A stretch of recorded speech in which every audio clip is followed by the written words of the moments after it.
জন্মদিনের দিন আমি একটু সকাল সকালই ঘুম থেকে উঠে পড়েছিলাম।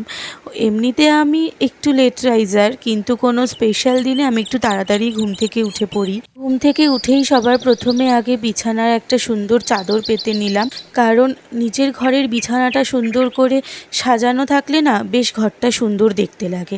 আর কোনো বিশেষ দিনে আমি একটু বিছানায় সুন্দর একটা চাদর পাতি, আমার এটা ভীষণ ভালো লাগে।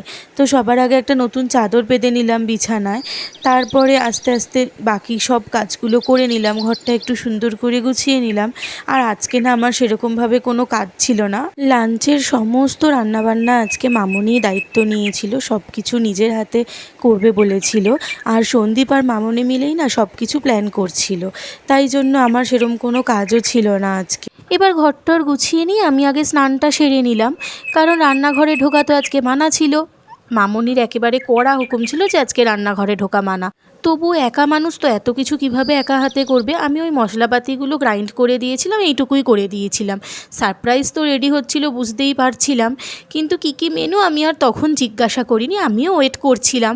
কিন্তু তারপরে যা এলাহি আয়োজন, সে দেখে তো আমারই মাথা ঘুরে গেছে। আর এ বাড়িতে আমার প্রথম জন্মদিন হলো এটাই, আর তার দুপুরের আয়োজনটা ছিল এরকম কিছুটা। বলো এবার এখানে কি কি খাবার আছে? ঢেঁড়স ভাজা, পটল ভাজা, কুমড়ো ভাজা, আলু ভাজা, বেগুন ভাজা, ভাত, আর শুক্তো, ডাল, পোনা মাছ, চিংড়ি মাছ, মটন, চিকেন, চাটনি, আম, মিষ্টি, সব শেষ? শুক্তো। সব এত কিছু আছে। আর এই ছিল লাঞ্চের সমস্ত মেনু।